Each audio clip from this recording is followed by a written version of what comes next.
Hindu. There's been a lot in the media about eclipses this year. In fact, it's fair to say that America has gotten a little eclipse crazy over the last couple months.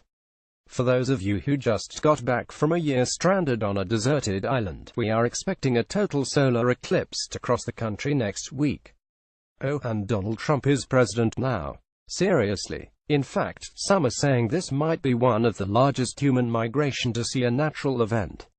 You might be wondering, why people going so nuts over a slightly darker minute and a half? The answer to this is simple: because we always have. Eclipses have always been a big deal for humans. Like a really big deal. Sometimes they were a sign of end times, other times they were a blessing. And others, my personal favorites, just a near miss. Take the Vikings. The ancient Norse people believed that eclipses were caused by a pair of mischievous wolves with a penchant for chasing celestial objects. When they caught them, and I assume swallowed them, the sun would disappear for a moment until all the Vikings got together and screamed loud enough to chase the wolves away. You have to love that about the Vikings. They believed that a wolf big enough to swallow the sun was still scared shitless of a pack of angry Vikings. And can you blame it? Vikings were scary. Interestingly, another Norse tradition holds that demons are fond of attacking a bride on her wedding day but are deathly afraid of spoons.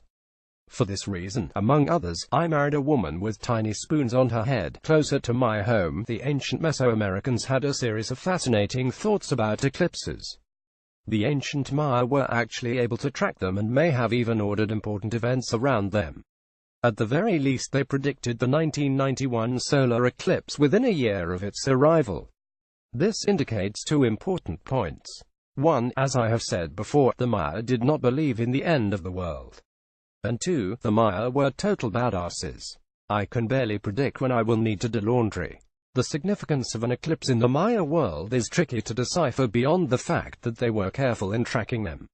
Some tales seem to suggest that the sun and moon were a married couple and the very first humans. They had a rocky marriage though, what with the moon cheating on the sun with his brother, Venus, and then the sun pulling out one of her eyes so that she wouldn't glow so brightly.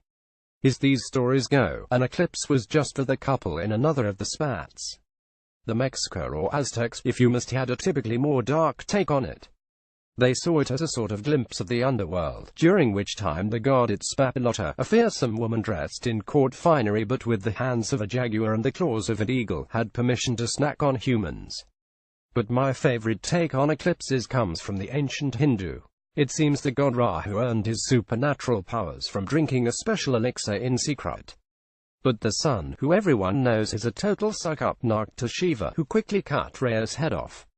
Because he wasn't done drinking, only his head became immortal, kind of the polar opposite of what happened to Ganesh when he lost his head. But here's the best part: Rahu's immortal decapitated head now chases after the sun to punish it by swallowing it up. I mean, it's kind of his only move at this point. But when he catches the sun and eats it, it just comes popping back out the neck hole.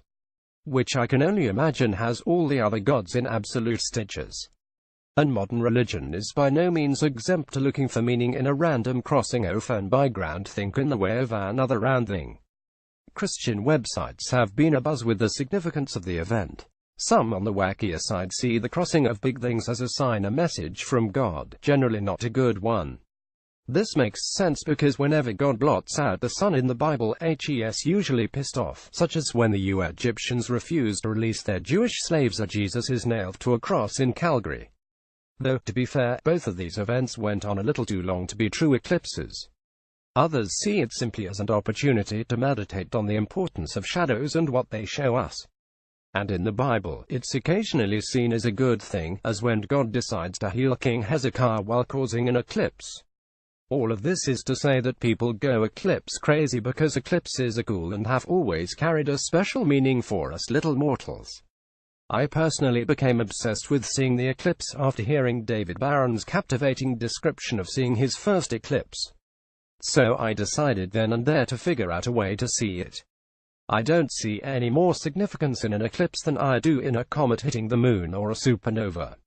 But you can bet your ass that I would hop a plane and sleep on someone's floor to get a front row seat to either of those things. Categorized in astronomy, Eric, special series tags eclipse, Maya, myth, religion.